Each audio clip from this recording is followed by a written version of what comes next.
There's a moment in every collapse when people realize the truth. Money is just paper, just numbers, just belief. And when belief dies, everything changes. Throughout history, currencies have failed. Not occasionally, not rarely, constantly. The German mark, the Zimbabwean dollar, the Venezuelan bolivar, the Argentine peso, again and again and again. Empires crumble, governments fall, economies implode, and the money people trusted, the money they worked for, saved, built their lives around, becomes worthless overnight. But here's what's rarely asked. When money fails, what doesn't? What survives the collapse? What holds value when currency becomes confetti? What do people turn to when the system they relied on for survival simply stops working? This isn't theoretical. This is the pattern of history. And understanding what endures when money dies might be the most important financial lesson you never learned. Money, at its core, is a story we all agree to believe. It's not valuable because of the paper it's printed on or the metal it's made from. It's valuable because we collectively decide it is. Because we trust that tomorrow someone else will accept it in exchange for something real. Food, shelter, labor, goods. But trust is fragile, and when it breaks, the entire system collapses with shocking speed. In Weimar Germany in 1923, a loaf of bread cost 200 billion marks. Workers were paid twice daily because by afternoon, their morning wages were worthless. People used currency to wallpaper their homes and fuel their stoves. It was more useful as kindling than as money. In Zimbabwe in 2008, inflation reached 89.7 sextillion %. The government printed a $100 trillion note. It couldn't buy a bus ticket. In Venezuela today, doctors earn less per month than the cost of a dozen eggs. Engineers work as taxi drivers. A teacher's salary can't buy a kilogram of meat. When money fails, it doesn't fade slowly. It collapses. And when it does, people don't just lose wealth. They lose the ability to function in the economy entirely, unless they have something else, something real. Go back to Germany, 1923. The middle class has been annihilated. Savings accounts that could have bought houses now can't buy bread. Pensions are worthless. Salaries are jokes. But walk through the chaos and you'll notice something. Not everyone is starving. The farmers still have food. The craftsmen still have skills. The people who own land, who possess tools, who can make or grow or build something tangible, they survive, they adapt, they trade. Because when currency fails, economies don't disappear, they revert. People return to barter, to direct exchange, to the oldest form of commerce humans ever invented. I have something you need. You have something I need. Let's trade. In the Soviet Union's collapse in the 1991, rubles became nearly worthless almost overnight. Store shelves emptied. The official economy ground to a halt. But an entire shadow economy emerged. People trade in goods, services, favors. A doctor's visit for a bag of potatoes, carpentry work for medicine, cigarettes and vodka became currency. In Argentina's 2001 economic collapse, when banks froze accounts and the peso crashed, entire communities created alternative systems. Barter clubs formed where people exchanged goods and services using hand-printed vouchers. At their peak, over 2.5 million Argentines participated. They traded everything. Haircuts for bread, plumbing for eggs, clothing for childcare. The lesson repeats across every collapse.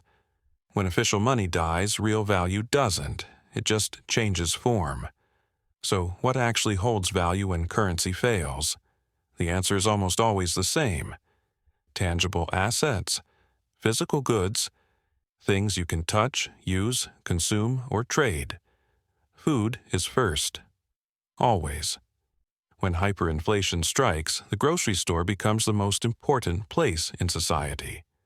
Those who control food supplies, farmers, merchants, hoarders, suddenly wield enormous power. In Venezuela's collapse, farmers stopped accepting bolivars entirely. They wanted gold, dollars, or direct barter. Currency was meaningless. Calories were everything. Land comes next. You can't print more land. You can't inflate it away. It exists. It produces. It endures. During Germany's hyperinflation, those who owned farmland maintained their wealth while bankers and professors watched their paper fortunes evaporate. Land grew food. Land had tenants. Land was real. Precious metals, gold and silver, have survived every cangle currency collapse in human history. Not because they're inherently magical, but because they're universally recognized, can't be created at will, and require no one's promise to hold value. When the Weimar mark died, gold still bought bread. When the Zimbabwean dollar became toilet paper, gold still bought passage across borders. Skills matter enormously. A doctor, a mechanic, a carpenter. These people possess value that exists independent of currency. They can trade their expertise directly. Paper money may collapse, but a broken bone still needs setting. A roof still needs repair. Human needs don't disappear just because the monetary system does. Even vices become currency. Cigarettes, alcohol, coffee, these aren't necessities, but they're powerfully desired. In every economic collapse, they emerge as informal money. Portable, divisible, universally wanted. In post-war Germany and in Soviet prisons alike, cigarettes functioned as a more reliable medium of exchange than official currency. The pattern is clear. What survives a currency collapse is anything with intrinsic utility or scarcity that can't be conjured from nothing by a desperate government. But there's something deeper here. Something about human nature and social bonds. When money fails, communities often grow stronger. It sounds paradoxical. You'd expect chaos, violence, pure self-interest. And yes, that happens. But alongside it, something else emerges: radical cooperation. In Argentina's crisis, neighbors who barely knew each other began organizing. They shared resources. They protected each other's homes.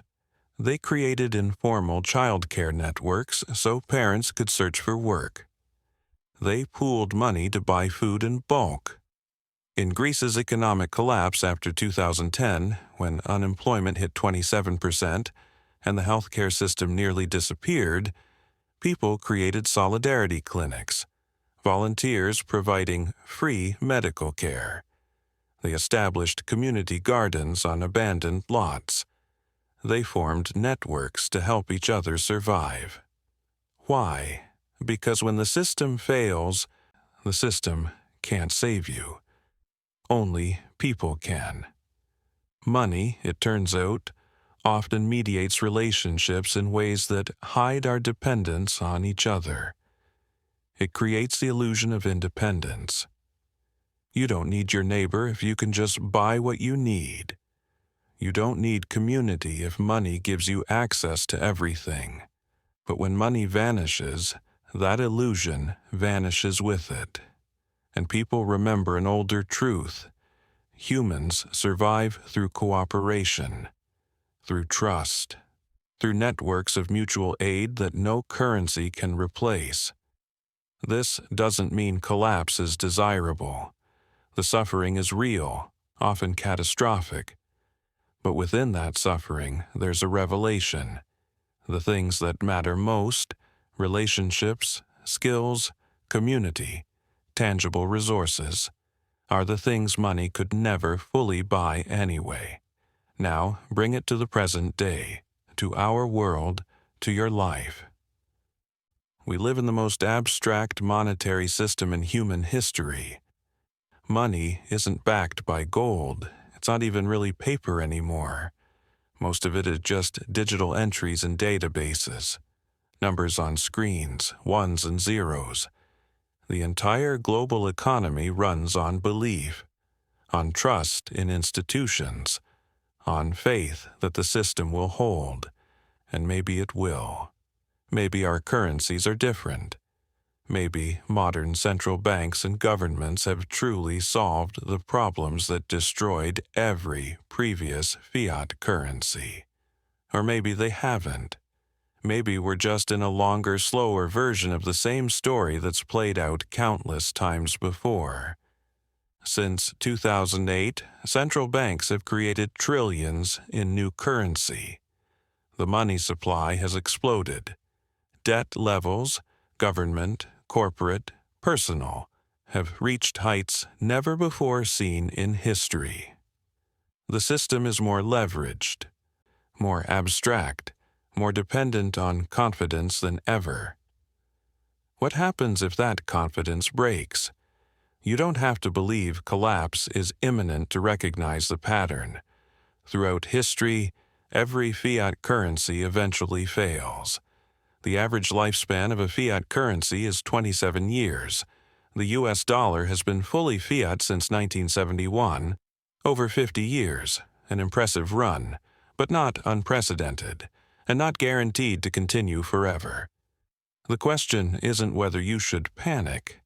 It's whether you should prepare, whether you should understand what has value beyond currency, whether your wealth and your security should depend entirely on the continued stability of an inherently unstable system. So, what do you do with this knowledge? First, you diversify out of pure currency. Not entirely. Money is still useful, still necessary for daily life. But holding all your wealth in cash or cash equivalents is a bet that the monetary system will remain stable indefinitely. History suggests that's a risky bet. Own things, physical assets, land if possible, commodities, tools, items with utility that exists independent of anyone's promise. These aren't speculation, they're insurance. Second, you develop skills that have direct value. Learn to grow food, even in small amounts. Learn to fix things. Learn trades that people will always need. The more you can do without requiring a functioning monetary system, the more resilient you become. Third, you build community. Know your neighbors. Create networks of mutual support. The person who can survive alone in a collapse is a myth. The people who survive are those who cooperate. And fourth, perhaps most importantly, you maintain perspective. Wealth isn't just money, it never was. Wealth is health, relationships, knowledge, skills, security, purpose, the ability to meet your needs and contribute to others. Money is a tool for accessing wealth. But when the tool breaks, real wealth remains. History is littered with the corpses of dead currencies, thousands of them. Each one, in its time, seemed permanent, essential, unchallengeable until it wasn't. The German mark, the Soviet ruble, the Zimbabwean dollar. The list goes on and on. Every generation believes their money is different. Every generation is eventually proven wrong. But through every collapse, certain things endure. Land keeps producing. Skills keep mattering. Gold keeps glittering. Food keeps sustaining life. And human beings keep finding ways to cooperate and survive. The monetary system is not the economy. It's a layer built on top of the economy. A useful layer when it works, but not the foundation. The foundation is what humans can make, grow, build, and do. The foundation is real resources and real relationships. When money fails, and eventually it always does, that foundation remains. The question is whether you'll be standing on it, or whether you'll be clinging to paper as it dissolves in your hands. Because what survives when money fails isn't random. It's not luck. It's the things that were always real. The things that had value before money existed and will have value long after our current currencies are forgotten. History doesn't repeat, it reveals. And what it reveals again and again is this: money is temporary. But real wealth endures. Choose what you build on carefully.